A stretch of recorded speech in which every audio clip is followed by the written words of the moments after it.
Well, hi, everybody. This is DearMamaSal, and we are live on a Friday lunchtime, which means it's time for us to talk about coping with feelings. And today, just so that you all know, I'm going to be talking about the coping with feelings of overwhelm, how they come about, and what to do about them. All right, because it's really important that you understand that overwhelm is not any one thing, right? It's a culmination of a lot of things dumping on top of each other. And what I want to show you, because we do like to give you real life examples, is how that happened for me this week, and then obviously what I did about it. So that's good.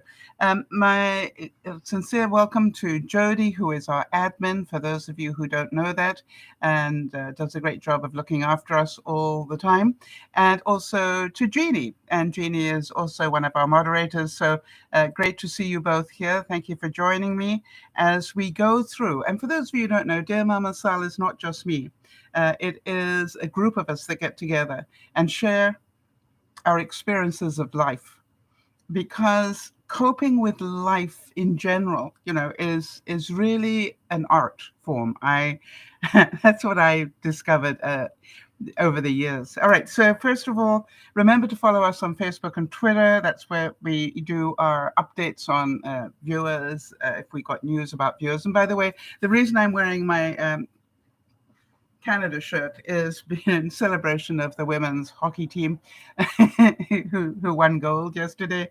And I'm just so proud of them. It's just like they worked so hard, and whoever thought that they would do so well so consistently. And so I just wanted to honor them today, wearing my shirt. Mind you, I nearly wore my Olympic shirt. I don't know if any of you remember when we had the Olympics here in Canada, in Vancouver. I think I was broadcasting them. Anyway, maybe not. But I do have a hockey shirt from there, and I nearly wore that today. I thought about it. I should get it out, actually. Maybe we'll wear it on Sunday for the closing ceremonies. All right, so here we go. I want to make sure that you all understand that I am not a therapist or a doctor or anything like that, and I'm going to be touching on quite a difficult subject today, but hopefully one that you all relate to, and hopefully one that you can all just visually see what happened to me and why I had to take control of the situation, because where it was going was not fun. And the reason that I want to make sure you all know that the thoughts are mine and from my experiences, because I was somebody that used to suffer from situational depression all the time. I covered it really well, but the truth is that's what I did. And I don't do that the same way anymore. Now I know what it feels like, and I'm going to show you what it feels like. And I now know that if I can understand it better, once I understood it better, rather, I stopped going into depression, because I stopped the process and just went, stop. It has to stop. Why? It's dragging me down. If it's dragging me down, I'm not in control. I need to get control. And it's incredibly simple system to have for yourself if you choose to have it. But it does require accountability. And as you're going to hear, there's certain things you don't want to take accountability for along the way. And I understand that too. And I'm hoping that you'll smile with me when you hear those bits and as I talk through them. My favorite monk, Thich Nhat Hanh, said, smile, breathe, and go slowly. I had to slow down. I had to see the reality. I had to really smile at myself, because really I was doing it to myself. And then I needed to just slow down, almost go backwards to go forwards. I wonder if any of you know that feeling. So as we move on here, I just wanted to say thoughts and prayers are just before we get on to the subject. I wanted to give a big hug to both Jody and Lionel. For those of you who don't know, as I said, Jody is our admin, and Jody doesn't really like it when I discuss her health issues, but hello. But Jody really suffers from a lot of health issues that would have most of you, curled up in a ball and checking out for the day. And Jody deals with that on a daily basis. She's in severe pain. She is hardly able to walk. She has a lot of stuff going on, and yet, I never hear her complain. And she's always helping others and helping me and doing all sorts of things. Now, the reason I want to explain that is because her husband, Lionel, is there to help her, right? When she needs to get from point A to point B, or when she needs to cut up vegetables, or because she has such bad arthritis in her hands that it's so painful for her to do meal prep and things. So all these sort of things. But Lionel, her long-suffering husband, that's what I'm going to call him, is there to help her. And I say that with a lot of love, because it's really important that you understand the love between these two humans.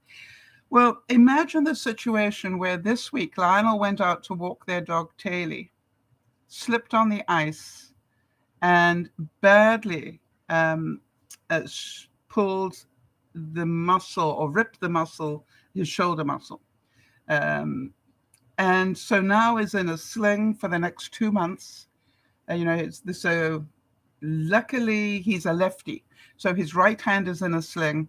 What I'm still trying to work out is how on earth did he continue to hold on to the dog when that happened to him, but he did. That's dedication. But what I want you all to understand is the impact this has had on Jody's life and Lionel's, because Lionel is a giver. He's so used to doing everything that needs to be done to help Jody, and suddenly here he is incapacitated himself by 50%, because of the fact he cannot use this right-hand side properly. And well, maybe it's a third, I would think. That's what it would feel like anyway. And so now I try to find, is it possible that there is an upside to this? Because I'm always saying, don't concentrate on what you can't do, concentrate on what you can do. And so what I want you all to do is to understand the only thing I could come up with in my mind was 2 halves make a whole. In other words, somewhere along the way here, their life was going to help them see that they didn't need to do as much necessarily. They just need, for the next 2 months, just need to do what's essential.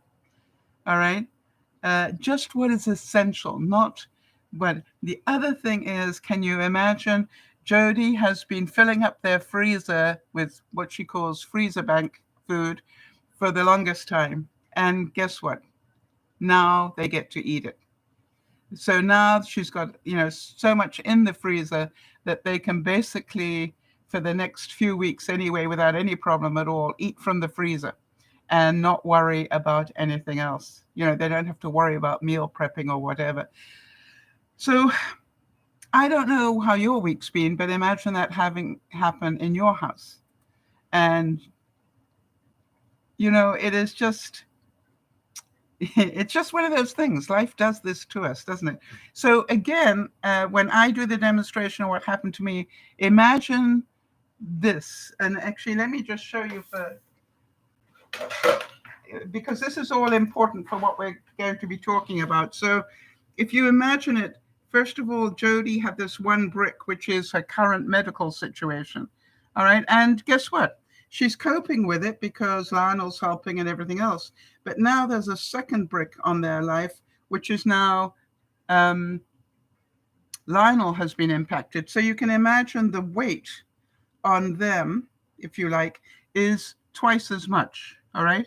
Because their normal life has been impacted in that way. Does that make sense in terms of pulling you down? So it's really important that both Lionel and Jody work on their mental health protection in the next few weeks, because they're going to be frustrated. All right? They're going to be frustrated. They're going to want things to be normal. well, hello, and I want Brad Pitt. And I'm not going to get him.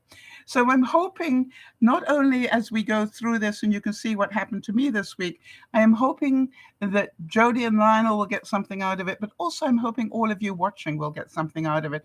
And it's about let us do what we need to do to get self-control back and to be at peace with ourselves. And that takes a lot of owning up to stuff. All right. Jeannie's saying, so sorry, dear Lionel. You'll be in our thoughts and prayers tonight. And Jody's obviously thanking her for that. And Jody's saying, we're working together in new ways. All right. And a few times we've laughed at ourselves trying to put a harness on their dog, Taily. It was comical. Can you imagine two people incapacitated trying to put a harness on their puppy? There's part of me that goes, that harness is a comfortable one, right? It's not an uncomfortable one. Have you thought about maybe leaving it on and just taking it off at night? Leaving it on during the day so it's easy to clip it back on again, just for the next few weeks anyway. So as we move on with this, I wanted to say that part of today's discussion is about judgment, because when these things happen to us, would it be fair to say that we judge ourselves harshly? All right. We talk about what we should be doing, what we ought to be doing. And then we start, it's not fair because I need to be doing X, Y, and Z. Well, hello, these are all judgments. Yeah, Jody's saying, I thought about leaving that harness on. It's a light mesh and would be comfortable. I would say, give that a serious thought, right? And I'm certain, you'll be able to tell if it's uncomfortable. Dogs are very quick to let you know if something is uncomfortable like that. Before we go on, Jeannie had a wedding anniversary on the 12th. Beth's twins had a birthday. I know that for those of you who are old school, there were a couple of birthdays. Let me think. Birthdays that I remember. Coco's came in, for those of you who remember Coco. And there was somebody else. Just hold on one second.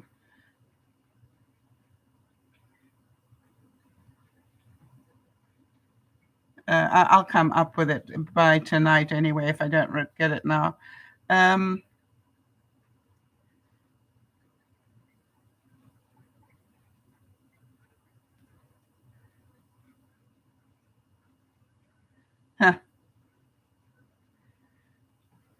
on. I know I made a note, but I don't know where I put it. That's my problem.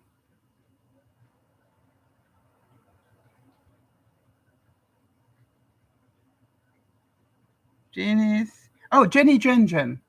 Right. Any of you who go back that far. So Jenny Jen's birthday was on the 15th, and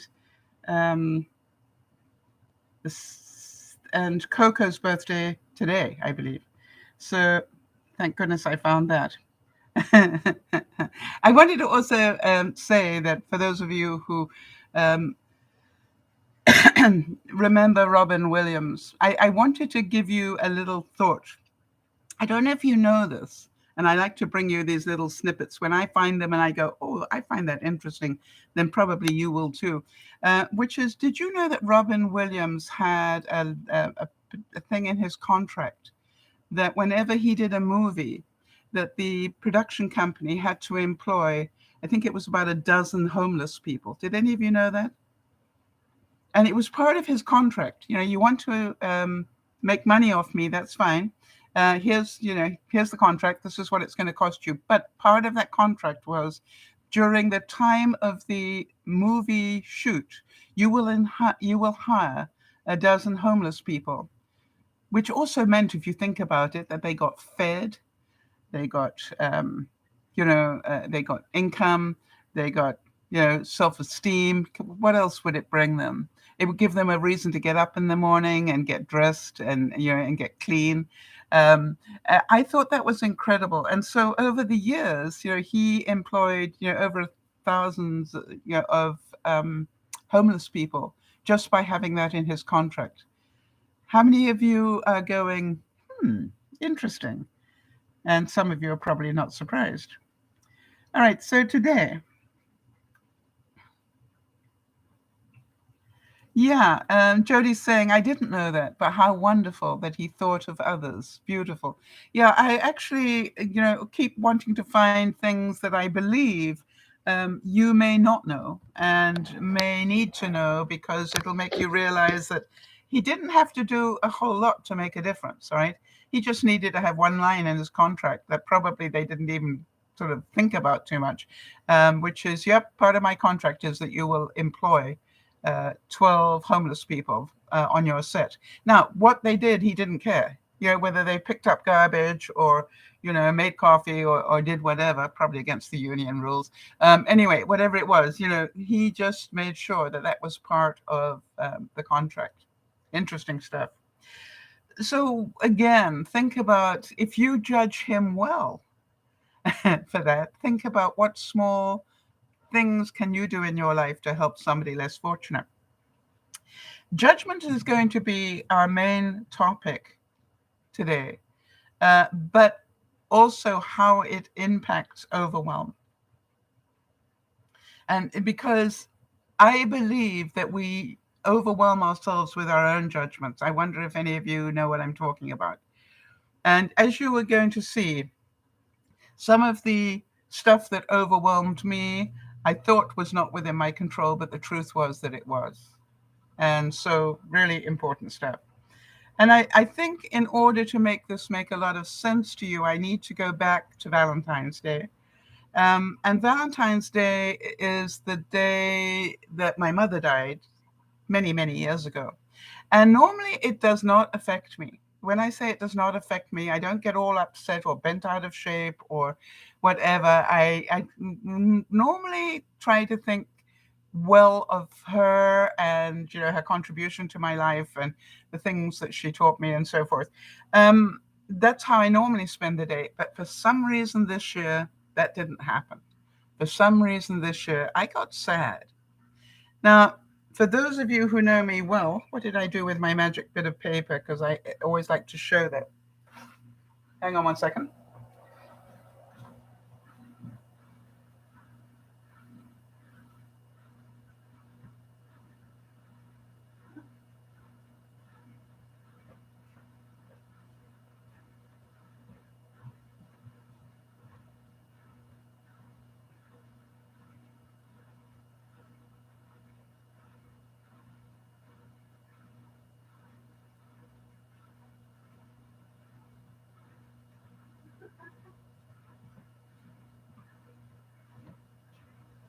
What did I do with it?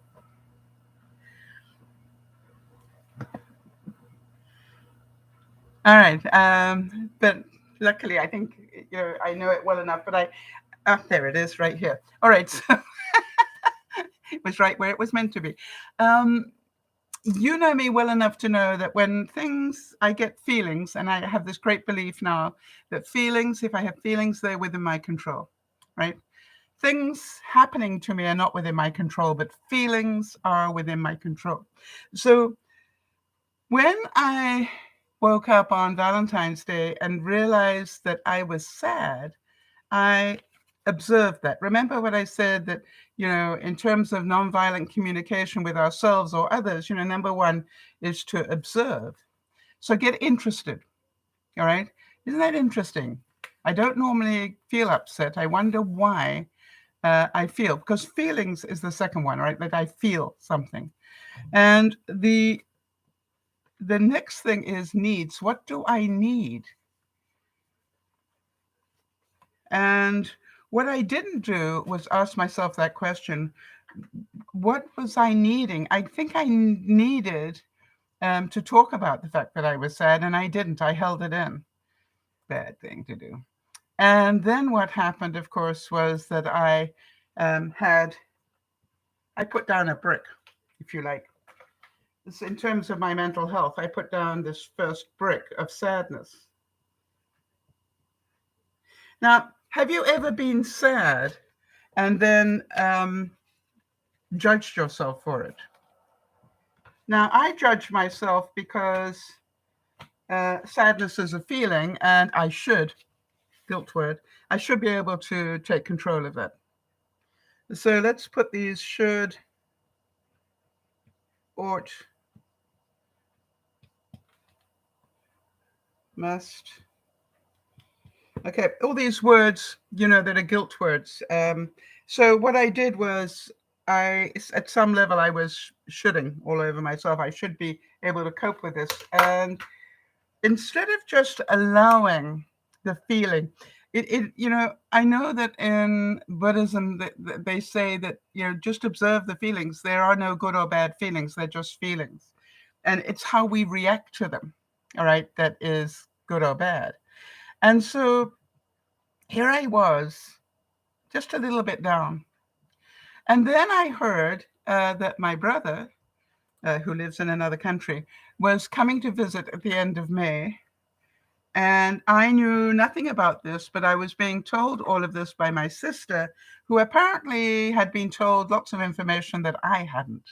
How many of you can feel that has an impact? All right. So if you had that happen to you, what would you feel? That, that your sister got all the information, but he hadn't bothered to contact you at all. And by the way, still hasn't. It just didn't bother to check with you whether that was okay or whatever, just that this was a done deal. And so here we have the next brick, which normally I would be able to cope with quite easily because, it's my brother. I'm used to it. But because I was already sad on a family issue, you understand this second bit was loading onto the first. Does that make sense? So now I'm angry now. Now, you and I both know that being angry doesn't get us anywhere. All right? It's a feeling. And therefore, you can feel it. Yeah, go, okay, fine, I'm angry. What am I angry about? Well, he should have. He should have let me know as well. If he's going to send one email or one communication, just copy and paste it to me as well. That's, so here's my judgment. Can you hear the judgment? He should have. That's a problem. By the way, for me, that's a red flag. When I start doing that, it's a red flag. So we're going to put a flag up here. That's a flag, people. Okay, so that is a red flag for me when I start saying what people should have done. Still not a problem. Then on the next day, I went out to lunch with my friend. And my friend has lost 55 pounds in the last year by changing her lifestyle and her eating habits. Now, that basically, I put another brick on for me. Why? Because I have been trying to change my lifestyle and change my eating habits, and I have not lost 55 pounds. So this is about guilt. So what do I know? She hasn't been cheating as much as I have. But I didn't feel any anger towards her. I just felt I was busy beating up, judging myself. Does that make sense? Again, if it had happened just the week before that one thing happened, it wouldn't have been an issue. But already you can see I'm beginning to pile things up one on top of the other. Can you see that? So when I realized I was jealous, when I really observed it, when I looked at it, I went, what's your feeling about this? Well, my feeling is that I'm a bit jealous about this now. And you go, well, why be jealous? Just do what she's doing. You'll lose 55 pounds too. But I didn't want to hear that. I didn't want to own that. So now imagine I'm now walking around with all this going on. And then attached to the brother thing here, there were more bricks coming in because, okay, brother's coming to visit with his significant other I have not met. And my house is a nightmare because I've been busy unpacking. So now I had more guilt, anger, you name it, in here about the state of my house. I'm hoping this makes sense to you. So I got bricks coming in all over the place. And again, I was handling it fairly well, but it was beginning to lose traction. And then I went to lunch. You know, we got a little group of ladies here. I'm in a retirement community, and we've got a group of ladies that go to lunch every month. And we went to lunch, and I need to do a backstory here for people who might not know this story. A couple of years ago, I had a fire here, just, about 6 months after I moved in. And then after the fire happened, a couple of days after the fire happened, I was displaced. I was, had to move out. I had all the trauma of watching my house burn, all that sort of stuff. But a couple of days later, I got a call from the manager of this community and said I had to remove one of my sheds. Now, I'm bringing this up because it's an important part of the big puzzle. And I thought that was, and I said, why? And she said, because you're only allowed to have one. And I said, but there were 2 sheds here when I bought it. If that was so, then should I not have been advised when I did the purchase? But, quite honestly, I don't know if you can all relate to this. I was struggling with my mental health as it was. I just had my house, half my house destroyed. I had so many things that I needed to deal with. This shed was not high on my list of things that had to be dealt with. So what I did was I let the shed go. I actually sold it to one of my neighbors, and I let it go. What I didn't know was this was going to come back and haunt me regularly, because the local neighbors all thought that I was a wuss for not fighting to keep my shed. Now, I am pretty certain that some of you are making a judgment on that and saying, but Sal, you had enough to cope with. And I agree with you. I had enough to cope with without worrying about this darn shed. So, but can you see that they had the right to have that opinion? What I didn't realize was this opinion was going to come back time and time and time again. So I went out to the ladies' lunch this month. This was 2 days after Valentine's Day. And guess what? The judgment came in again. And it comes in almost every time we have a lunch. And this, for some reason, was the straw that broke the camel's back for me. Big red flag coming in here. And this is like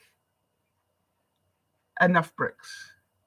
And I started to get into that vortex. Do any of you know that feeling where the world seems to be sucking you in? And I knew that was happening because I started to say things to myself like, it's not fair. They shouldn't keep bringing this up. It hurts me. It's not fair. And if you can feel that and maybe even relate to it, then you will understand why I wanted to do this particular broadcast.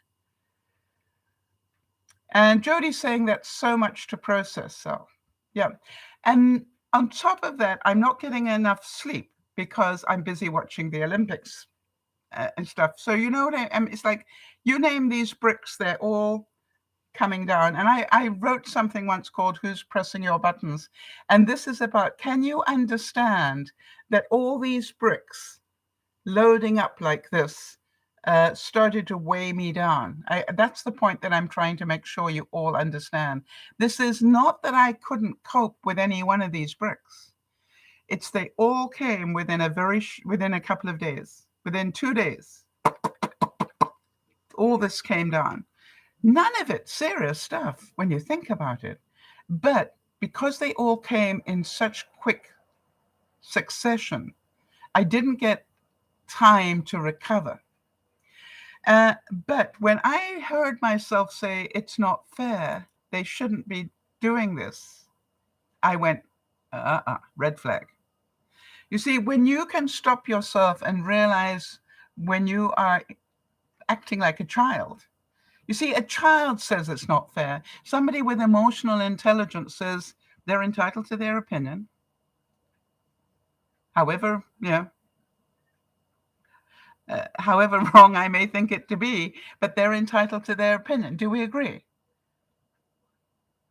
And so what I found interesting was I needed to get control.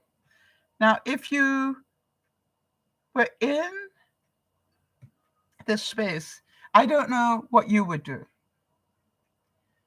And that's perhaps the question that I want to ask. If you were in that situation where you could feel that getting sucked in and your mental health was beginning to you were going to go into what I call child mode, the it's not fair type stuff, what would you do?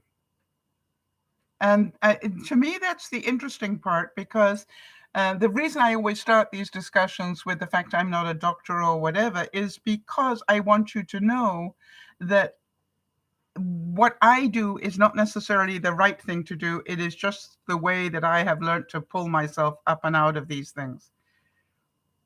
Makes sense? So what I found was it was a really big challenge for me to take control. But I knew if I didn't take control back, I was going to be in serious trouble. Jody's saying, I agree they're entitled to their opinion, but it seems harsh and unreasonable. I can understand the emotion. Okay, so we agree that we can observe that.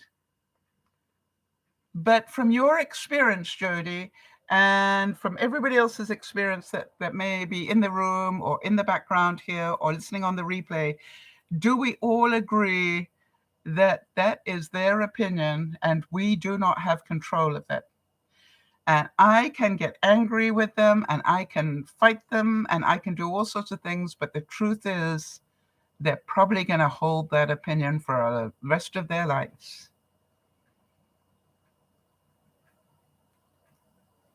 Yeah. Jeannie's saying, I'd say I'll answer later when I've had time to think about it. So, that's exactly when it came up in the luncheon, I was, the English have an expression, gobsmacked, sort of like this. I'm going, I can't believe that's coming up again. And I did verbalize, you do know that decision was made under duress. I was suffering. It was literally 48 hours after the fire, and I had to do what I needed to do to protect my mental health. You do know that. And I did say that. But quite honestly, even though I put down that boundary, if you like, I could still feel the hurt. And I nearly got up and left. I don't mind telling you. It was just like, really? 2 years later, we are still talking about this. So I went home and I thought about it. I observed it all. I realized how many bricks I had going here. I understood what was happening here. And then I literally said to myself, stop. That's what I said. Stop. Take control back. Why? Because I realized if I'm already here and something else big happens, it's each time I'm going to have less ability to be able to cope with it. And so what I did was I put a stop to everything. Hang on a second. That was yesterday. I got up, and what do I have to do on Thursdays? I have to, prepare for 2 broadcast. Now, I could have said, no, I don't, and canceled the broadcast. But, to me, I love to bring you case studies from real life because I think it's really important. That's where the learning is. And so I said, hey, I can either have this as a lemon or I can turn it into lemonade and use it to help other people. And so then I thought about Jody and Lionel and going, hey, they got all these bricks coming at them as well. But you see, we're survivors, right? And we understand this is not about what happens to us. What makes us emotionally intelligent people is we understand we can only control bits of it.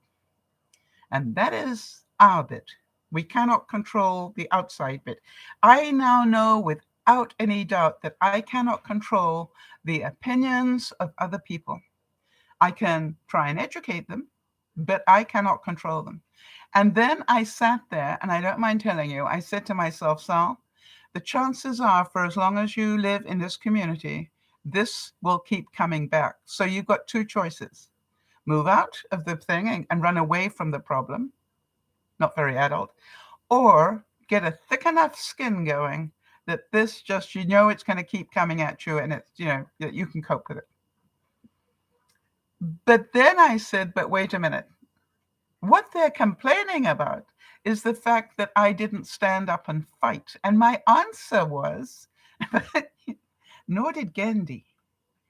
For those of you who know history of Mahatma Gandhi, he didn't do violent protesting. He did peaceful protesting. He just had people sit down and not put trucks in the way or whatever, but he put people in the way just quietly. He didn't abuse people verbally or anything like that. And so I went, the interesting thing here is let me seek to understand their point of view. And I really thought about that quite a bit, right? I processed that a lot from their point of view. And can you see that if you really think about it, what they were sad about was the fact I had to lose a shed. That's what their sadness was.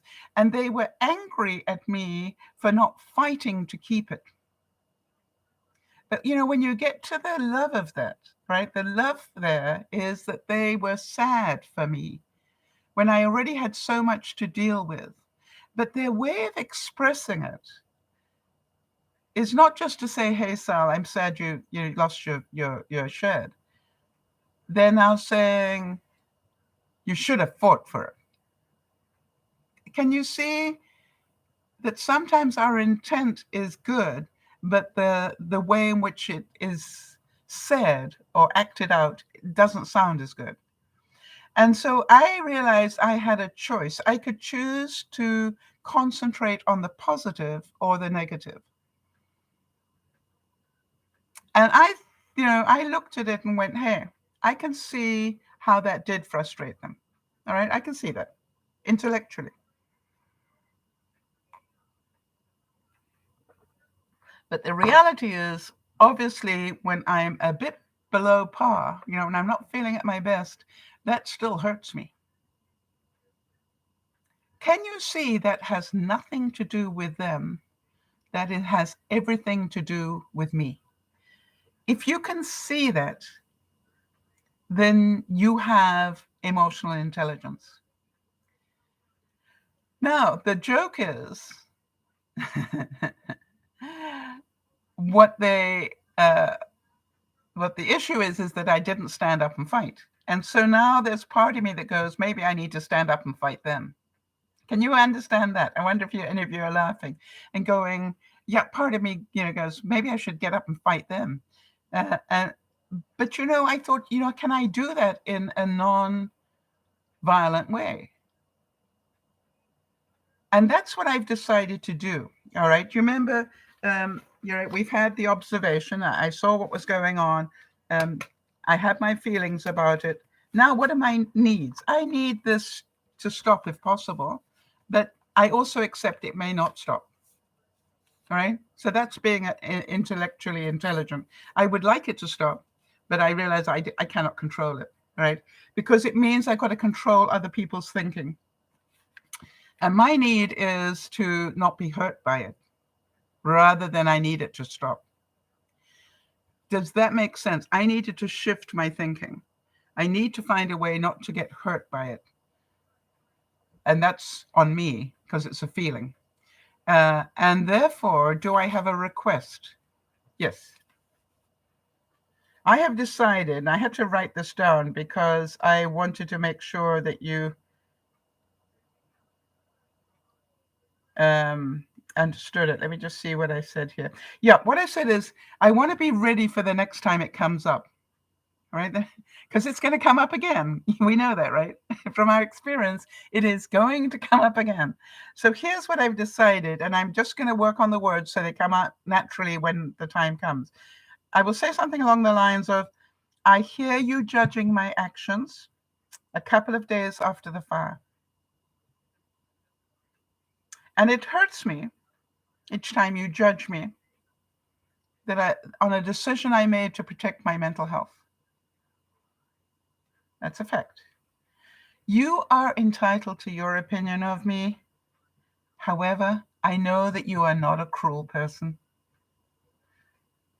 So the next time you think about this,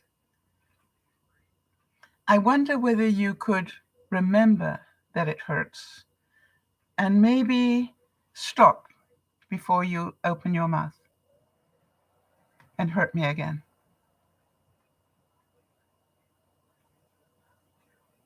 Now, do I think,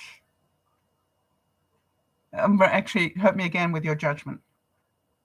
Do I think it's going to stop them? No. But what I want to do is to stop them from verbalizing before they think about the damage that it can do. That's my goal.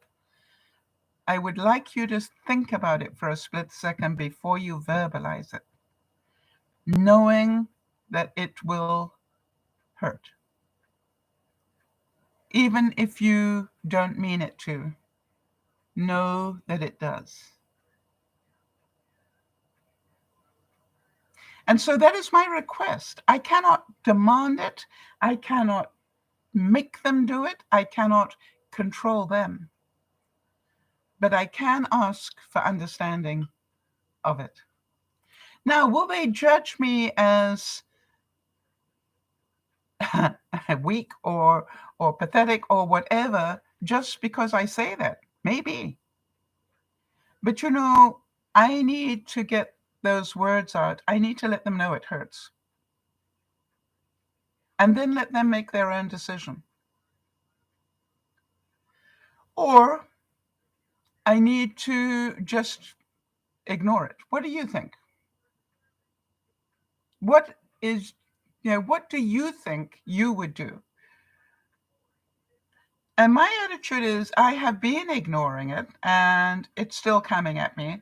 Therefore, I need to put down a boundary. Now, I don't want to lose friends over it. I just need them to know, hey, I know you say this because it's your opinion, but just know that it hurts.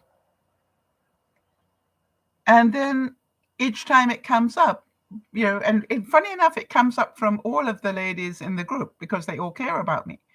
So what I'm going to have to do is, it'll come up from different people, is just each time it comes up in public is to remind them. Jeannie's saying, who cares if they judge? At least you have made things quite clear. It's your boundary. Yes, if they judge me for actually putting down the boundary and reminding them that it hurts. Yeah, Jeannie, I agree with you. This is called, and I've been quiet, and I will say that, I've taken this for the last 2 years, but it's getting a bit stale for me because I'm not sure you understand that it hurts each time you judge me this way. And I'm not stopping you from judging me. That is your right. I'm just asking you to think twice before you verbalize it, knowing it will hurt me. Yes, Jody is saying prioritizing your mental health is critical. Now, the interesting thing was, as all these bricks are coming down, Jody knew there was something going on with me because I wasn't reacting normally. And that's what friends are for, right? Friends will you understand, hang on a second, Sal's more quiet than usual. I wonder what's going on. And she asked me, and I went, hey, I will explain it on Friday. And this isn't any lack of Jody. I needed time to process it. And then what I did was I had a conversation with Yvonne. Those of you who know my friend Yvonne, who's known me for, yeah, 20 something years, and she knows my soul, I think probably better than most people. And it was really interesting, her reaction, because she said, don't they know that's so unfair? And I went, I don't think so, no. It's just the way they think. And so she said, but that's so cruel. And I said, not from their perspective. They just think I'm a wuss. And, Yvonne just burst out laughing, and they said, boy, they obviously know nothing about you if they think you're a wuss. I said, I know, but, let it be. I don't have to prove that I'm not a wuss. Do you understand that? It's not my job to prove to them. Why? I've got enough people in my life who know that I'm not a wuss. Jeannie's saying, I have a dear friend who said something after our fire. It was hurtful, so I immediately told her that it was hurting me. She apologized, and we, again, fine with each other. Yes. And so this is the whole thing. That is the bottom line, isn't it, Jeannie? That we need to make sure people know that it hurts. But does that mean they will stop doing it? No. That's the bit I want to make sure you all understand. Just because we have said, I'd like you to stop doing it, doesn't mean they will. Because, it's their opinion. It's what's in the back of their mind all the time. And quite honestly, the chances are they're going to have that opinion for the rest of their lives. Our job is to be able to say, even though it's not true, and even though it's not fair, it is their right to have their opinion. If you can get to there, that's the whole point. So how did I stop the overload?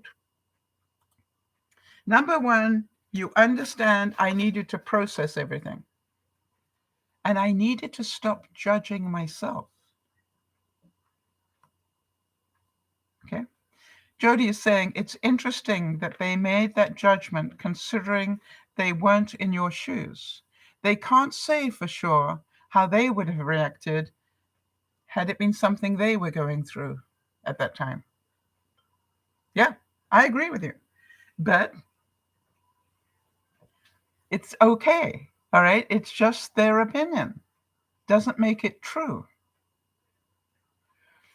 And so I look at it and go, I am now responsible for stopping those bricks getting any deeper. That's what I want to show you, is only I can stop the bricks from having impact on me and pushing me down and sucking me into a depression. And I'm,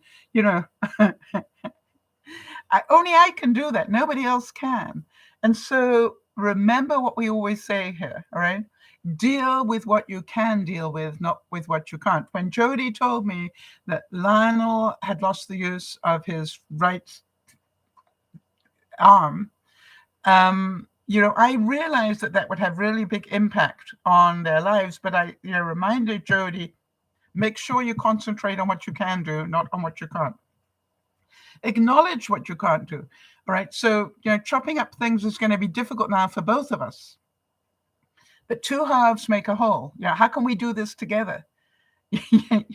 Maybe Lionel needs to sit on the bed with Jody and hold something while Jody chops it. Can you see that? That would be two halves making a whole. Maybe, they got to find creative ways of making this work. And not because they want to, because they're going to have to. Or be a total victim to it. And what I said to Jody was, please keep notes. Please keep notes, because it's going to be really interesting to hear the things that you do to make things possible. So when I looked at my stuff all around me, I said, are there any bricks I can remove? That's the first thing. Have I got any of those bricks? Can I just pull a brick out? And one of the things that came to my mind when I asked myself that was, you have made your house untidy by trying to finish the unpacking. And I went, yes. And, I haven't put the Christmas boxes back in the shed because I need to reorganize the shed. And so it goes on. And I went, that's something you can do. So my goal for this week is to tidy up everything in my house that I have messed up trying to clean out the studio, and put everything back in the studio and close the door. Right? I need to make room in the shed before I can move the boxes in there. And I know that. And I need good weather to do that. So that needs to wait. I need help getting the Christmas boxes under my house, and I have to wait for that. So all the Christmas boxes need to stay where they are in the studio.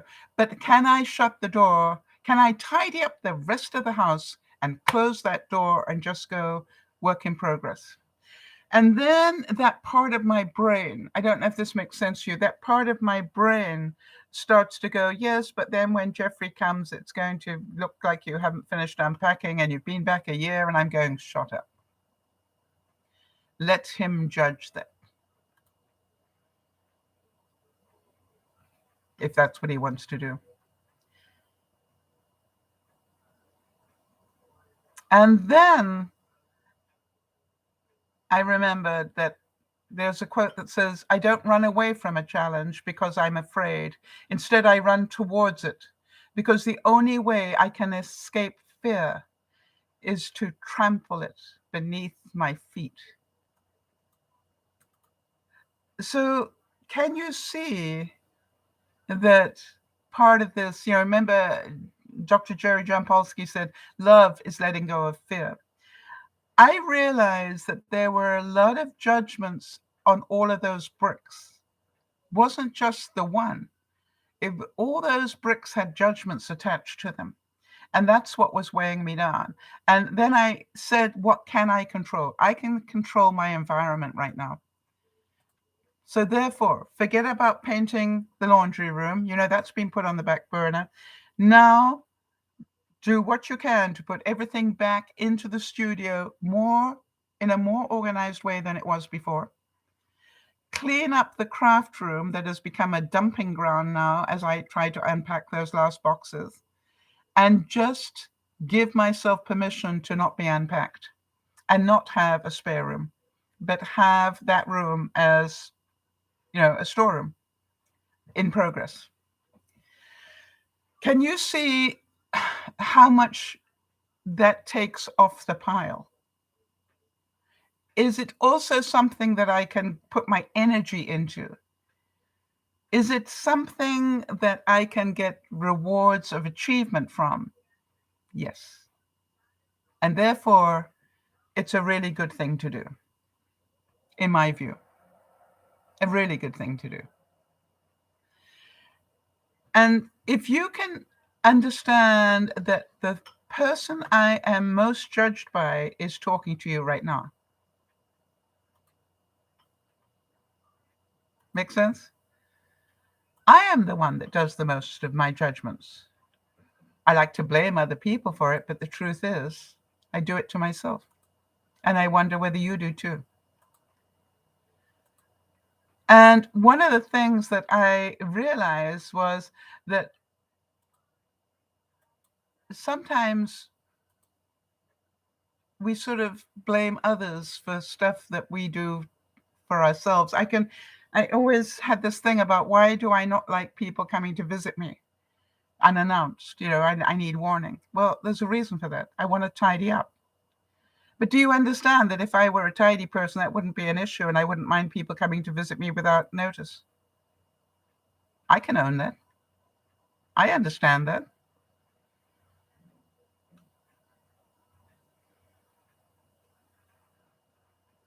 Okay, so here's another quote that I liked. It says that the goal isn't to get rid of our negative thoughts and feelings. That's impossible. Our goal is to change our response to them.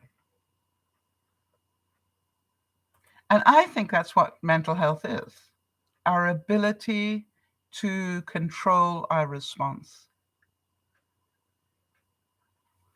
And if I can do that, well, I know I can if I choose to. And it is a choice, right? I choose to do that. Why? Because I don't like the feeling of the opposite of that. And that is the truth. And I'm pretty certain that some of you relate to that. Some of you understand what I mean by that.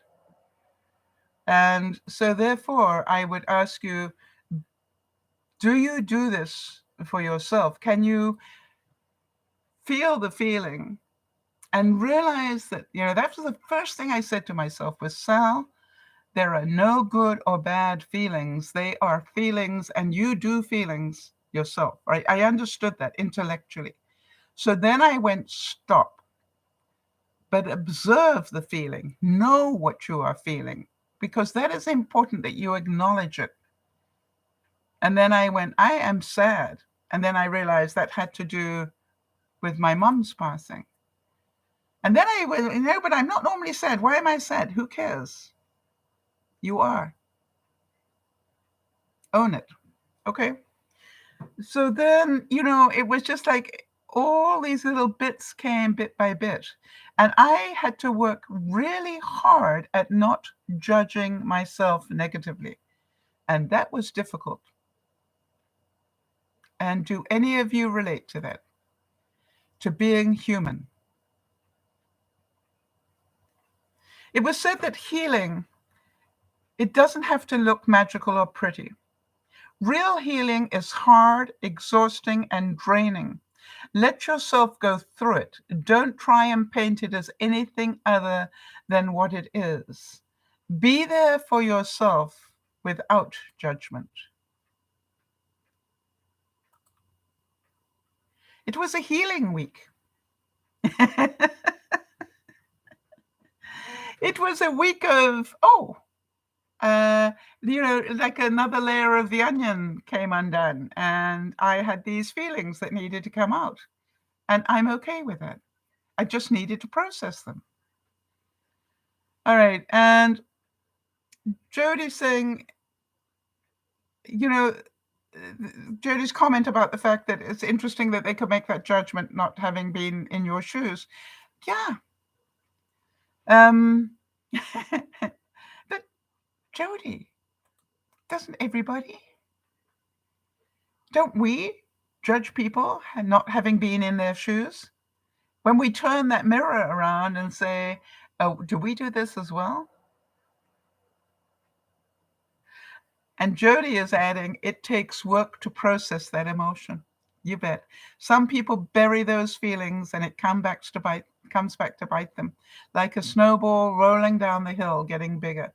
Yeah, and that's why, remember what I said? I just said stop. Stop everything. You see, until I could get control of one of those bricks, all right? Until I could get control of one of those bricks, it was going to continue to weigh me down. But if I could remove a brick, that would help me mentally free myself up a bit. When I freed my mind up a bit, I would then be able to think more clearly. And then who is responsible for the fact I'm not getting enough sleep? Is it vital to my life that I watch the Olympics? I mean, how many times did they do replays, for goodness sake? It's just like, it was just one of those weeks. And if you can see that in a way, I created my own overwhelm. My sister was judging me because I didn't backbite my brother for not keeping me informed. And I'm going, it's interesting how all these judgments are coming in this week. And then I just went, okay, so apparently that's my lesson for the week is get control of people's judgments of you, and you can't. You see, when I remember that I can't, I actually wrote back to my sister and I said, I could get hold of my brother and ream him out for not keeping me in the loop equally. But the truth is, will it make him change? No. Why would I waste my energy? How about this? It is not what you say to everyone else that determines your life. It's what you whisper to yourself that has the greatest power. And I don't mind telling you that each time I heard myself say that thing, well, they think you're a wuss, I'm going, but you are not. You know that. There are people who would stand up in court and give evidence to the fact that you are anything but a wuss. And Jody said, it's Jody saying this turning the mirror is important. That's part of my process, Jody, as you know. When I am busy saying things like it's not fair, and I'm going, no, it's not fair. And how many times have I done it to somebody else? To me, that's part of balancing me out. You know that because you've known me long enough. But, it's part of how I process things is like, wait a minute, before I judge them for this, how often do I do it? And we don't want to own that, do we? We want to pretend that we don't judge people. I've always said to people, show me somebody who tells me that they never judge, and I will smile. All right. And yeah, Jody's saying, what's the quote? What you think of me is none of my business. Terry Cole Whitaker said that. And you're right. But it is my business if it hurts me.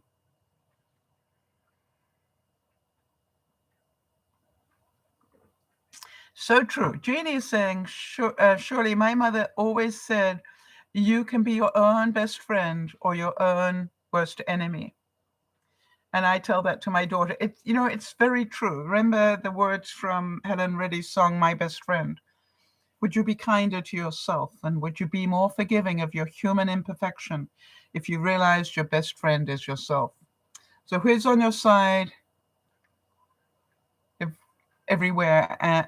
Who is on your side everywhere? I can't believe I don't know the words for this.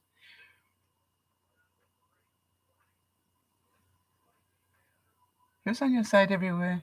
Who will always see that it is fair? Never mind. For some reason, it's not coming back to me today, and I'm making it worse. But what she said was, we are our own best friend if we want to be, and we have to make that decision. So, but do I also want to make the decision about my friends? Do you understand? For a split second there, I want you to run away. Can any of you relate to that? I want you to run away from these people who still 2 years later are judging me on a decision I made in high stress 2 years ago. And then I had to just stomp my foot and get angry with myself and say, Sal, they will probably do that for the rest of your life. Now, what are you going to do? Are you going to run away from that? Or are you going to know that's human nature? And we all make mistakes and we all get judged by them. And, so be it. And then the most incredible thing, then I asked for guidance. I don't know if any of you do that because, like asking for help is a sign of strength. And I asked for some guidance. Because, I started to think, well, they don't like me, whatever, because I'm a human.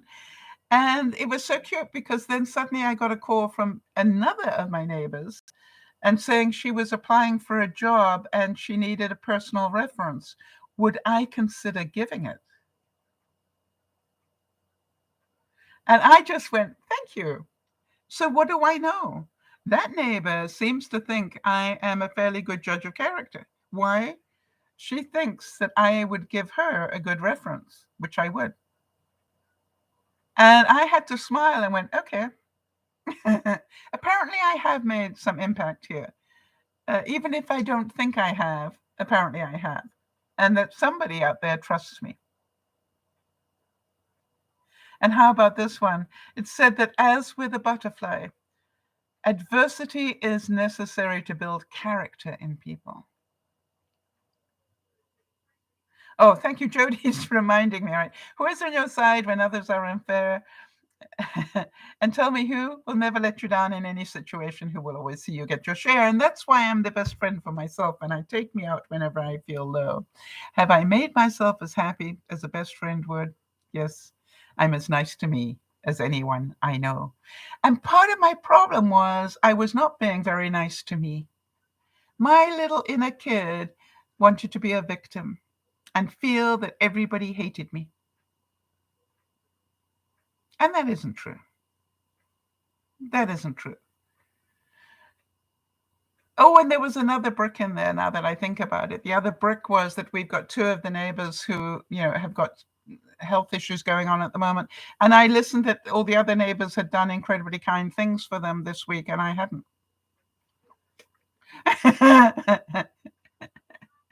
And I went, well, you can't change what you haven't done, so what are you going to do now?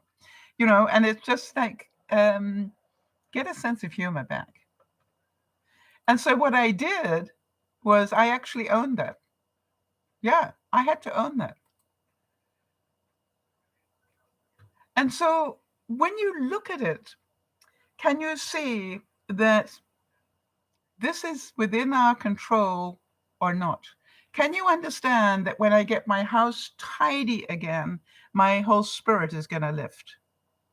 Now, do you have to untidy things to get things tidy? Yes. But my problem was not that I did that in a small scale. My problem was I unpacked about 6 or 8 boxes and ended up with crud everywhere, empty boxes that I couldn't put anywhere because I needed them to repack in the shed. Then I thought to myself, what can I do about these empty boxes that I want to hold on to? And I've decided what I'm going to do is put them in those big black contractor bags and put them between my house and my shed. In other words, get them out of the house and make myself more room to do the things I want to do. Does that make sense?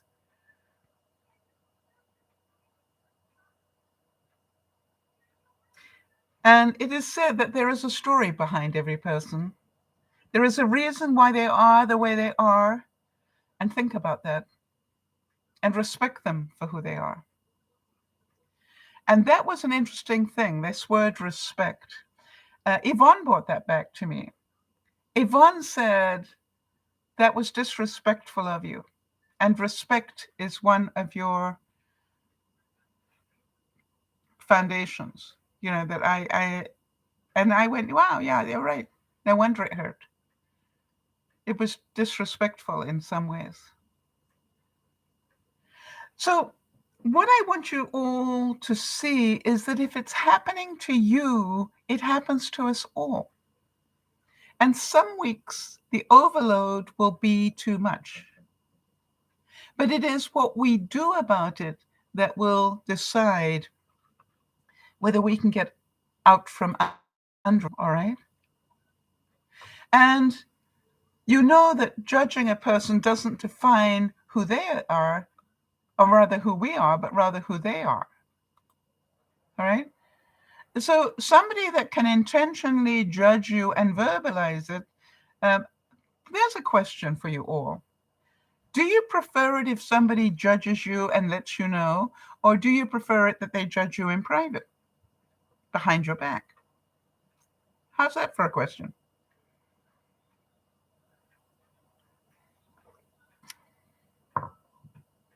So, and this is like, normally I would say I prefer it that they let me know. But here is the thing. This is getting old for me, all right? 2 years of it is enough, right? Yeah, Jody's saying that as well. I'd rather know what they're thinking. But right now, Jody, I know what they're thinking. And I they don't need to keep repeating it. I realize it's going to always be there. So it's not a passing thing. It's not a passing thing I can give them more information on. It's they got it solidly in their minds now. But I can let them know it hurts if they're not aware of that. And to me, that is the next part of this puzzle for me. I don't want to keep quiet about the fact that it hurts. And will they judge me as sensitive, overly sensitive? Maybe. Do I care? I just want them to know it's hurtful. And I find it interesting that they criticize me for not standing up to the bully. And I wonder if they know that what they're doing is bullying back.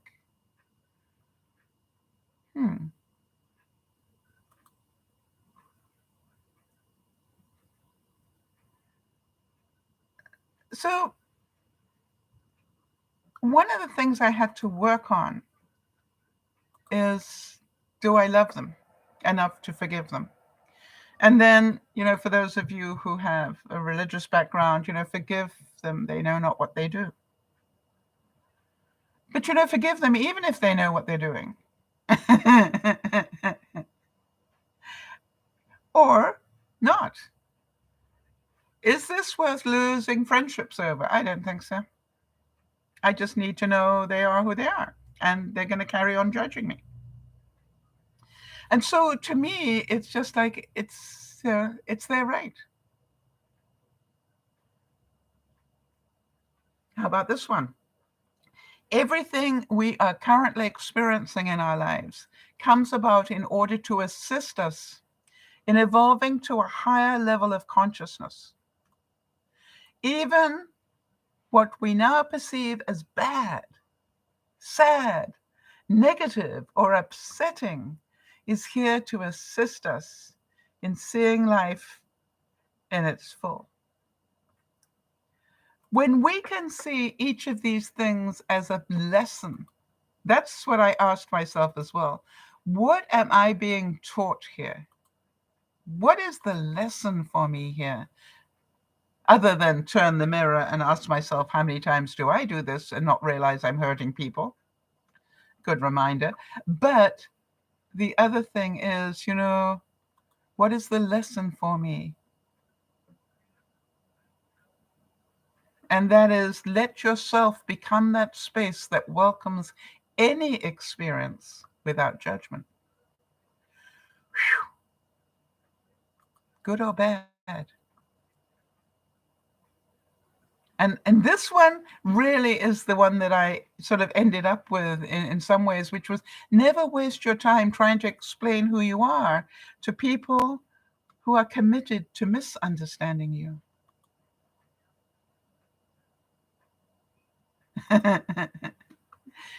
Because can you see that? It's like, is getting angry with my brother going to change his pattern? Probably not. So why bother? But I can set the boundary, but I knew that I was not in a fit state to make that comment to my brother while I was already emotionally charged with everything else that was going on, because I'm smart enough now to know that I could end up saying something I would regret, and I don't need to. All right, I can say it next week. Hey, Jeff, it would have been nice if you'd let me know. So you must have had a good reason for not letting me know.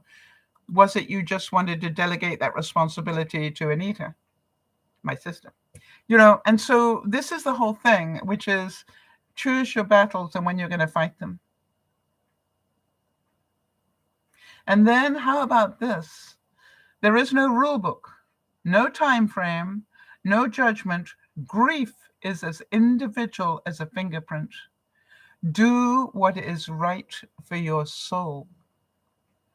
How many of you remember that what triggered all of this was grieving the loss of my mother 20 years ago?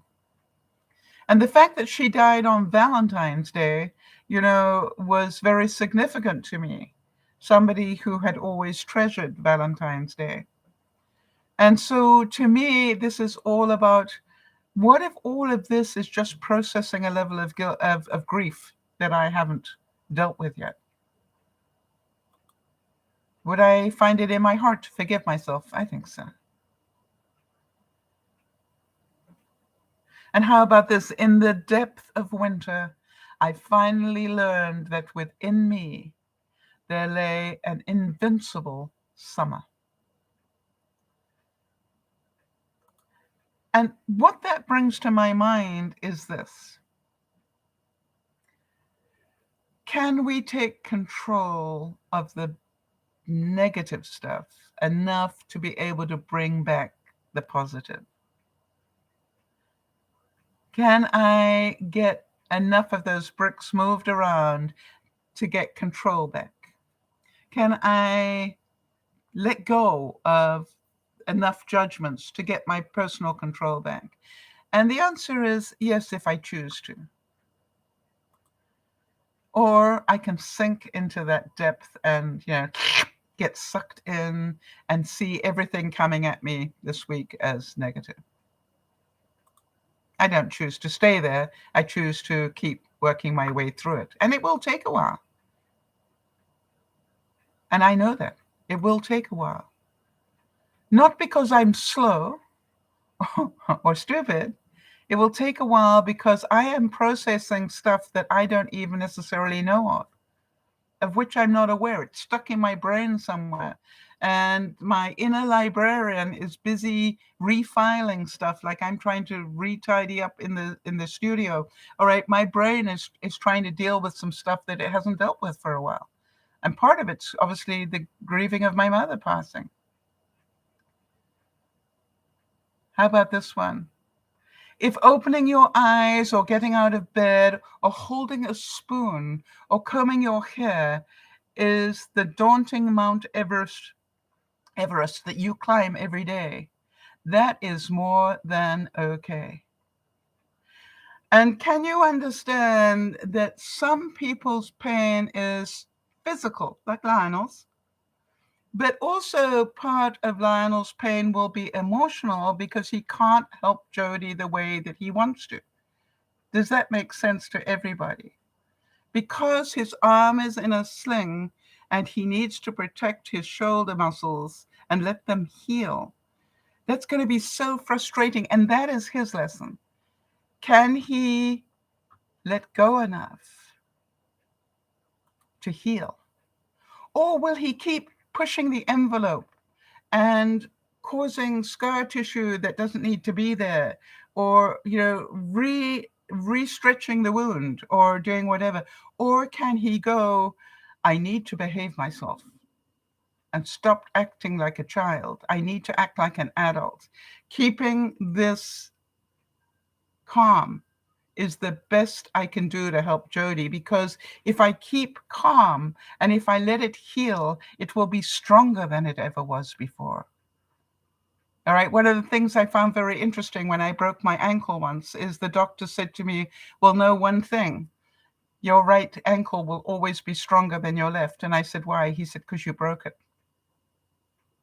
And there's something about when the body rebuilds something like that, it rebuilds stronger, not weaker. Now, talking about judgments, I wanted to ask you, have any of you been following the Olympics and the story of the Olympic ice skater, Russian ice skater, who apparently failed a drug test? Not apparently, who failed a drug test. And said that the reason that she did was because she drank from the same glass as her father, who took heart medications. Now, did any of you hear the story and did any of you judge it? Good. Jody's saying, I'm finding feelings of accomplishment. This is with what's happening with Jody and Lionel, even if it's the most basic and simple task. Brushing my hair is a victory. And that's what I think, Jody, that this is part of the lesson for both of you. You will find that you are capable of doing more than you have been able to because you need to, right? It's about survival now. For the next couple of months, it's about survival. How do we survive this? And how do we survive this without Lionel pushing himself too far? And again, Jody, let me ask you something. Which bricks are you going to remove to make that easier? What judgment of yourself are you going to remove to make it easier? Will you let the house get dusty for the next 2 months? All right. What is it you're going to let go of? Because obviously, if you're only at half capacity, both of you, then half of your daily routine will need to drop away in some way. That is logical to me.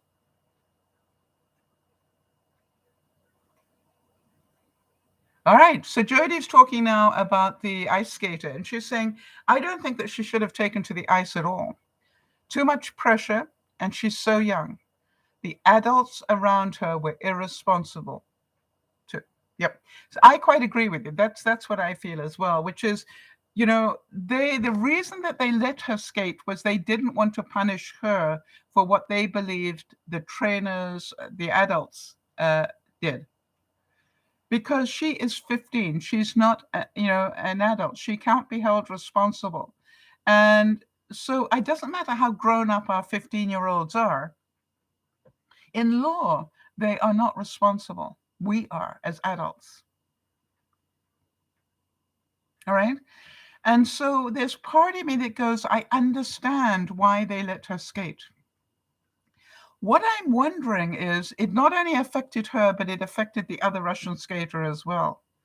And what I'm wondering is, did they decide not to skate well enough to get placed?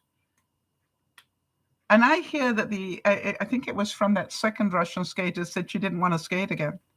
It's just like it's too much politics and whatever. And so how sad, all right? How sad. Did any of you have any feelings of achievement this week? I, for the life of me, could not find one pair of my reading glasses. I looked everywhere. I go, I know I've got an extra pair. And I thought, well, I must have dropped them in my pocket, when I went out for lunch or dinner or whatever, and then guess what? I did the wash and I found them. They're really clean now. They went through a full cycle. I thought that was accomplishment. Got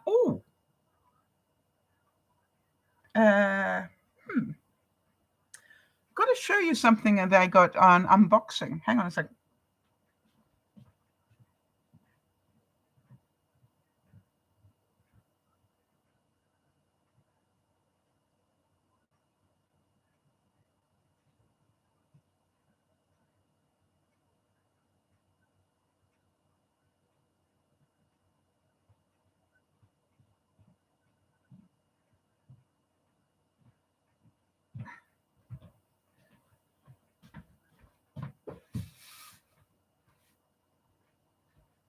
A double cubie that you can open either side and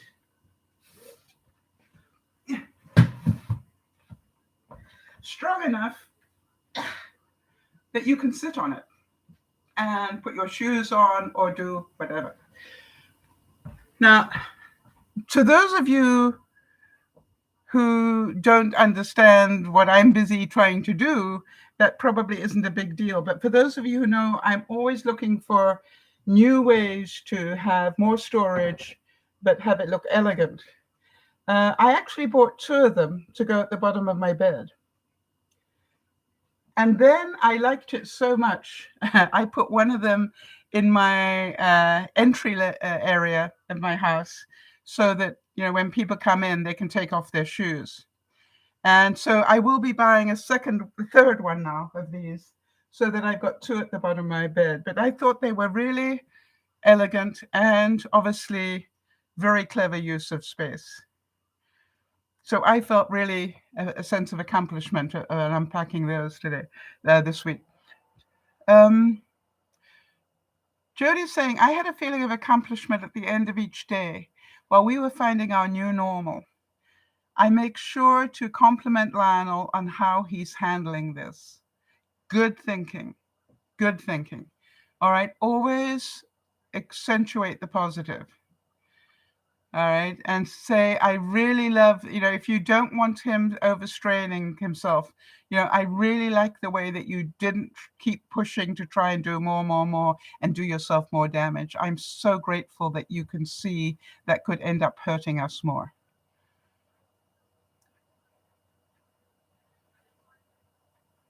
So think about this, all right? Life brings us these incredible challenges every day. And part of our job is not to overthink them. Part of our job is just to see they are just another lesson, to see how do I cope with this? What is my ability to cope with this? And can you imagine that for me, actually having a week where I was sad and frustrated and angry and all those feelings, there's part of me that wanted to judge myself. You should know better than that. And intellectually, of course, I do. But as all of you know, there are days when emotionally you need to just realize you are not perfect.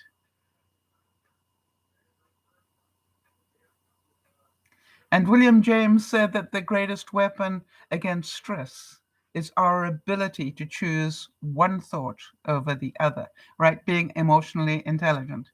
So I knew when I recognized what was happening to me, all those bricks were coming down, and I was not taking control of anything. I was just becoming the victim to it all, that I realized I had to put a stop to that or else it would get worse. I want to go back to the issue about my friend losing 55 pounds in the last year. Um, you know, there was part of me that was worried for her. All right. I don't know why I didn't celebrate it in my mind and go, isn't that wonderful? And the reason was she said she didn't try to do it.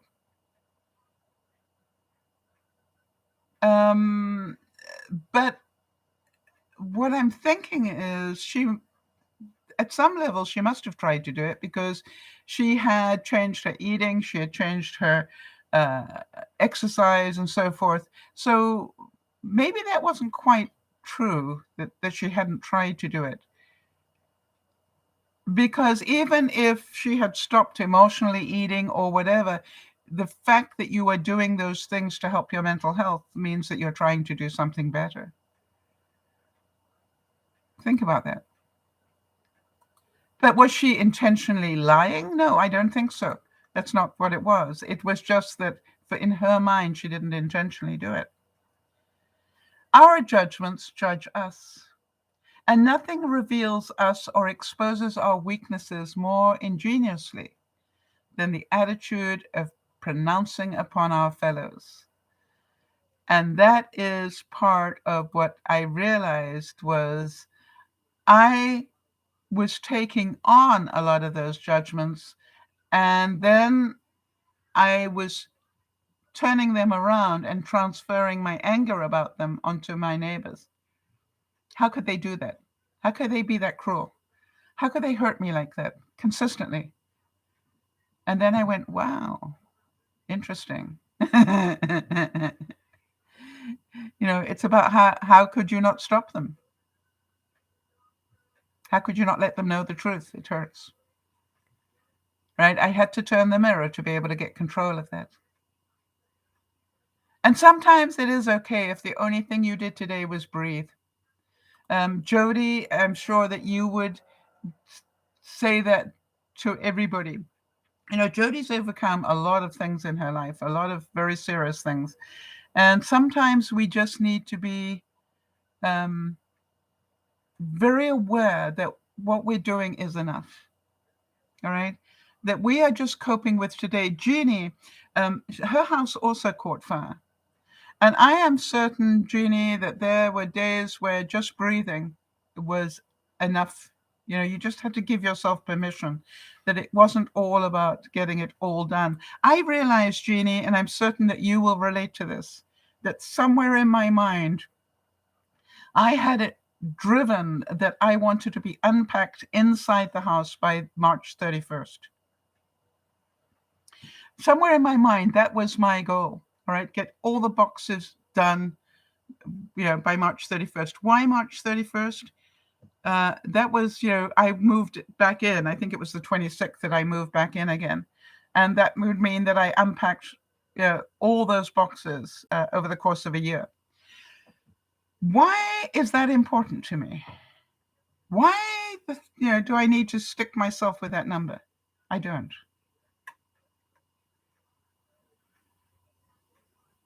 Interesting. Jody is saying, Sal, I couldn't have done this without you. My entire way of thinking has changed. You've helped me do the work, and I am so grateful. Well, I'm hoping, Jody, that you can see that you doing the work that you do now is helping so many other people as well. All right, that they forget that your life is not their life, all right, that you're struggling with so many things and you're doing it with such grace and such amazing courage, that it really is important to know that just surviving some days is a major step forward for you. All right. And I think that when we can realize that, and I must admit that I sort of go, what am I complaining about? Imagine if I was sitting in Jody's shoes. And I have to say, Jody, that part came into the scenario as well, which is, what if I needed help now? Would these same people come to help me? Yeah, and I know they would. So, it is just like, it is really interesting how the mind plays these tricks. Dale Carnegie said something really interesting, and I like this. He said, instead of worrying about what people say of you, why not spend your time trying to accomplish something that they will admire? All right? And so I'm going to carry on being who I am, because who I am is a nice person. And I do believe that. I'm not perfect. Heck no. I'm not a perfect person, but I am a nice one. And therefore, I don't need to change or fight back or do these things, because it's not who I am. I don't want to fight people. Kim Macmillan said, if I loved myself enough, I begin leaving whatever wasn't healthy. This meant people, jobs, my own beliefs and habits, anything that kept me small. My judgment called it disloyal. I now see it as self-loving. So do you understand that holding on to that I have to be unpacked and organized by March 31st is disloyal to me and not looking after my mental health?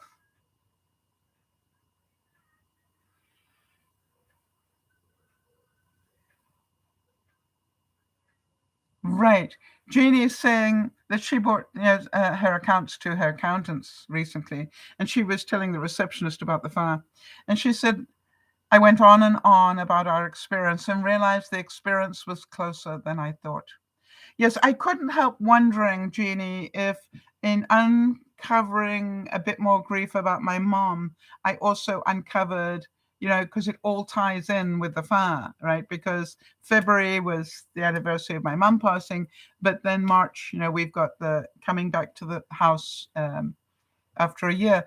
And I know that there are people who will say, well, what do you mean you've been back a year and you haven't unpacked everything?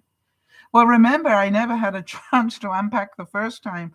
So luckily, I'm dealing with the last few boxes, but they are filled with crud. They are the boxes where if you've ever moved, the boxes I'm talking about, where you literally opened a box and went, well, whatever's left, I'm just going to huck it in there. And, it's just like, I've got boxes of used paper, and unless I go through it all, I don't know if there's anything important in there. Most of it, I'm certain, will be shredded, but until I've got time to go through it, it needs to go in one area that is used paper. Old accounts, old this, that, and the other. I know it needs to be shredded, but it's just like, really? And it would make a lot of sense when I get my control back to just literally find my shredder. Would be a good idea. or buy another one. But, find my shredder, and then, unless I get the discipline to sit down every day and start shredding, it's not going to happen. Well, not every day, but once a week maybe, and spend an hour shredding. It's not going to happen. I've got to take control of that. So when we look at our lives are constantly giving us the next thing we need to work on. Can you see that this whole business about my home being a mess, I have said so many times, you can tell where my mental health is by just looking at how tidy my house is. And that's what I realized. I was getting sloppy. All right.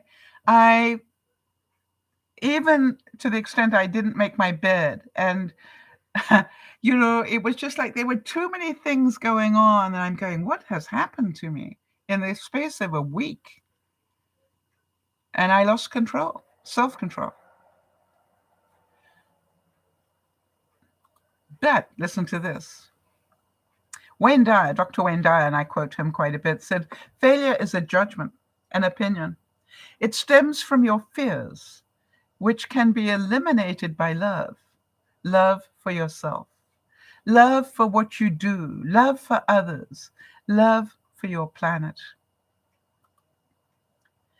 Can you see that the answer to my fear, to my anger, to my judgments was to love myself more, to hold myself more important than all the other people? In other words, that I hold my mental health more important than having unpacked all the boxes. And what did I find out? Having a tidier house would make my mental health improve. How many of you can feel that one? Right? That, maybe you need to stop for a week and just tidy everything up. That's what I'm going to do. And I've already started putting boxes back into the studio rather than take them out, and forgive myself. And by the way, I am packing up the empty boxes that I don't want to throw away because I may need them for reorganizing stuff, and go, okay, how do I get them out of the house?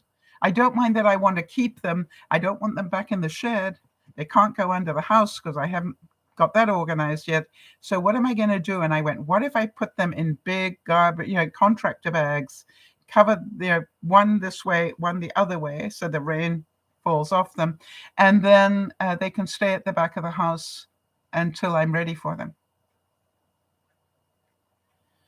All right, Jody's saying, I got emotional when you mentioned the victories in the small things and just surviving the day. Having someone realize and relate to the challenges we're each working through in pain is a gift. Yeah. And Jody, my struggle is no worse than yours, and yours is no worse than mine. I know that too, right? For we are each sent the struggles that we need to be working on. And, we are all sent these things to help us learn, all right, what the next thing is. Obviously, I need to slow down again. I got ahead of myself, all right, on this unpacking thing. And what I realized was I used to have this really great system of unpacking, and some of you know about it, which was I'd open up the box in the studio and I'd bring some of it out and put it on my big freezer. And then during the day, I would put just that stuff away. And then the next day, I'd bring out a bit more stuff and put it on the freezer. And during the day, put it away. What did I start doing? Unpacking boxes and boxes and boxes and dumping stuff all over the place because I hadn't got a home for it yet. Look what I did. I caused chaos. I caused chaos in my own life when I had it under control. So it's going back under control now. And then, guess what? I bought myself a clothes dryer. You know what I mean? One of those racks that you dry clothes on. I've already got an old one, the regular vertical one. But what I got was a really fancy one that, you can hang clothes on and you can do whatever. And I thought, Why did I buy a second one when I already have one? And I went, because you want one that does more than the one you've got. And because eventually the studio will be a spare room when you've got everything sorted out properly, and you don't have a cupboard in there with hanging space. So therefore, that dryer rack with hanging space will be very useful if you have guests, for a couple of days. So logically, it makes a lot of sense. It wasn't a waste of money. It's just that when I was beating up on myself for everything else and this thing arrived, I went, what did I do this for? And I forgot why. There was a good reason why. So I am part of my learning this week, part of the lesson for myself is to be just aware that I don't do things accidentally. All right. I do them with reason. I do things with reason. I got upset with reason. I got angry with reason. Not because I'm stupid or oversensitive or whatever. I did it with reason. But I control that. How about this one? In overcoming prejudice, working together is even more effective than talking together. In other words, I need to find, more reasons. Luckily, spring is coming, and all the neighbors will be out more, and we will chit chat more. And I realize that part of this is about winter, and we isolate more in winter. We're not outside in the garden, and just walking next door to have a chit chat with a cup of coffee or whatever. It's different. And so that is part of my what am I going to do next year question. All right. You never know how strong you are until being strong is the only choice you have. Maybe you could pass that on to Lionel for me. You never know how strong you are until being strong is the only choice you have. All right. In other words, for Lionel to stay healthy, he's going to have to be strong, mentally strong, to not over push himself with what he thinks he needs to do as opposed to what really needs to be done. And to me, it is like, yeah. And Jody, for you as well. All right. And, I am sure that Jeannie will tell you that when she had her fire that destroyed her whole house, all right, right down to the basement, I am pretty certain that she could tell you, she can relate to that. You never know how strong you are until being strong is the only choice you have. And isn't it funny that that is the whole thing I got judged on? Making a choice to protect my mental health rather than the principle. And maybe that is because I can always remember a lawyer telling me once, Sal, be careful of the legal fights you get into. 9 times out of 10, the only person to make money is the lawyer. Okay. So we are people who are not perfect. We are people who judge others every day. Even though we pretend we don't, we do. And we are people who hurt people every day, even though we don't mean to. And I believe what is the greatest gift of all is when we can see both sides of it. Remember, when I realized what I was dealing with was negative feelings, I believe if it is a feeling, it is up to me to deal with it. It's my stuff. My feelings are my responsibility, not somebody else's. Other people don't have to change so I can feel better. I need to feel better dealing with what is, not what should be. And that is the whole thing about the red flags that I keep telling you about, right? Red flags, when I started to say they shouldn't have done that. That's not fair. And I did that quite a few times before I went, what? I got an itch. What? You want people to change? What happened to you? You know they're not going to change. And, I want to give an example as well, by the way. For the last number of broadcasts, I have been having such trouble with my allergies. And then literally after the last broadcast, I went, this is insane. I need to get some antihistamines because sniffing and crying my way through broadcasts is not comfortable for me. And I'm sure it's not comfortable for my viewers. So, why am I not getting more antihistamines? Well, I want my body to fight it. I could hear Benji, who says that he doesn't take them because he wants his body to fight. And I'm going, well, yeah, but you know something? I don't want to fight that much. All right. It's okay for me to take antihistamine. And I want to tell you that it feels like such an achievement to get through a whole broadcast without pulling out a Kleenex, either for my eyes or to blow my nose. Is anybody laughing? Right? It's just like, wow, I did it. And all it took was a little pill. And so, sometimes we have to laugh at ourselves. And sometimes just who we are is funny. Really funny. And I was judging myself against Benji. Like, hello, where was I on that one? Depression is such a coward. It won't come out when other people are around, but it just tortures you when you are alone.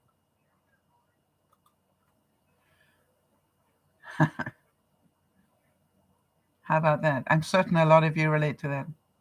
It just tortures you when you are alone.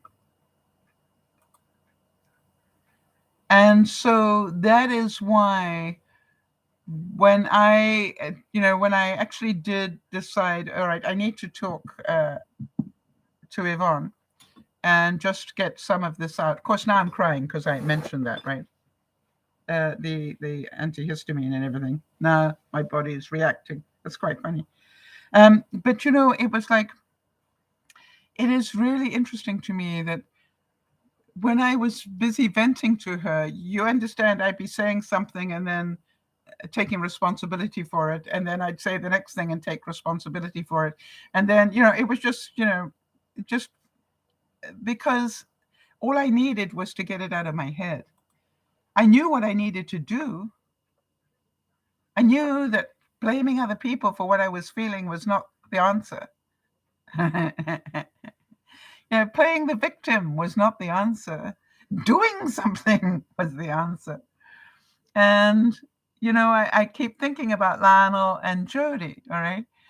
Complaining that, we need to get things done, but we haven't got enough limbs to do it is not the answer. Getting help may be the answer.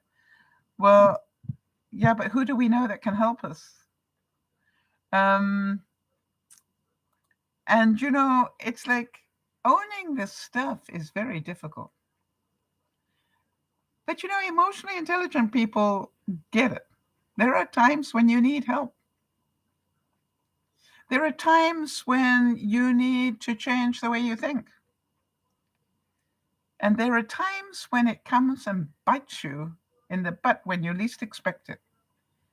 And that was my week.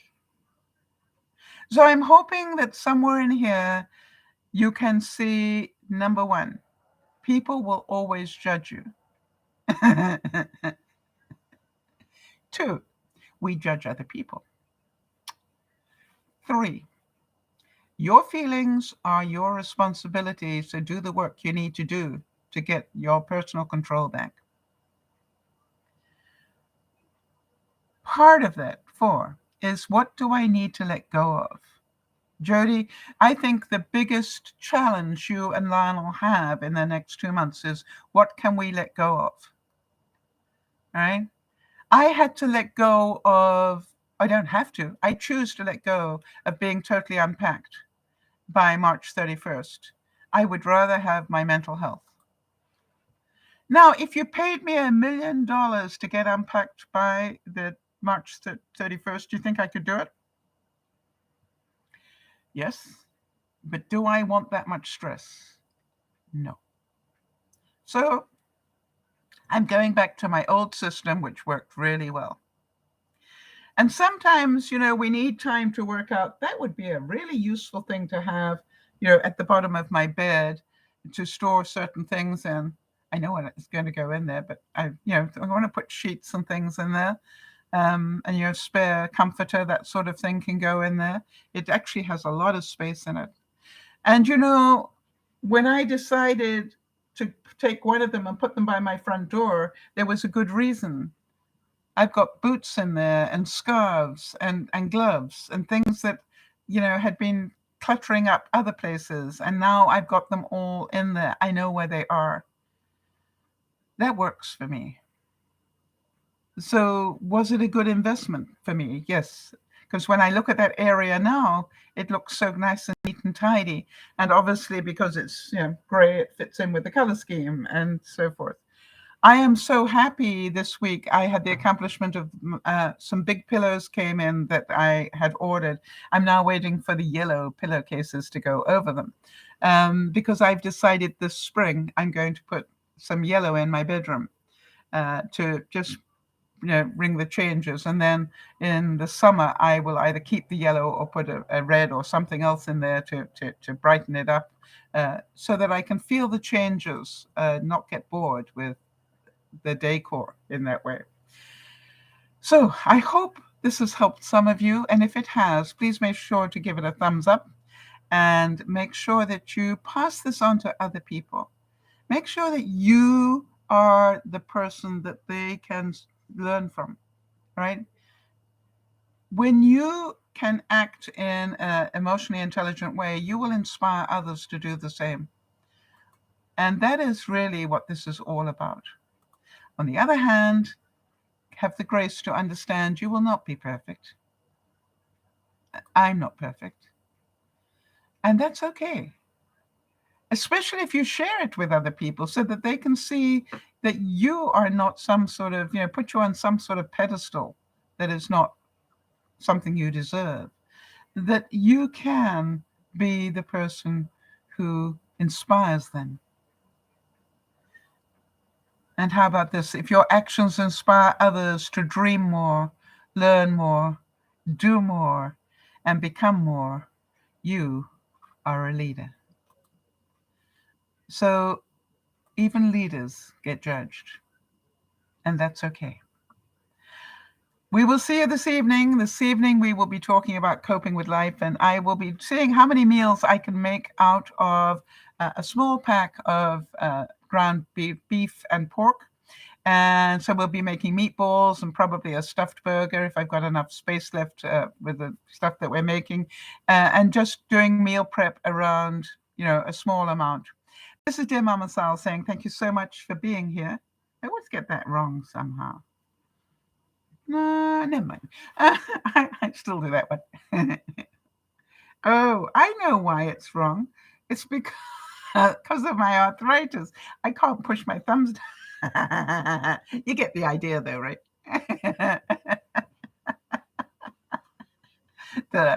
This is Dear Mama Sal saying, remember to forgive yourself. Remember the harshest critic that you have is you. And letting go of things and going, I'm actually told myself I'm taking 3 steps back to move forward. Does that make sense? I need to get everything put away back in the studio tidily and then systematically unpack it rather than have chaos. That is my way of moving forward. So this is me to you saying, I don't like not being perfect, but I can accept it. Thanks for your help, Jody. And look after one another. This is Dear Mama Sal saying, we'll see you this evening. Bye-bye for now.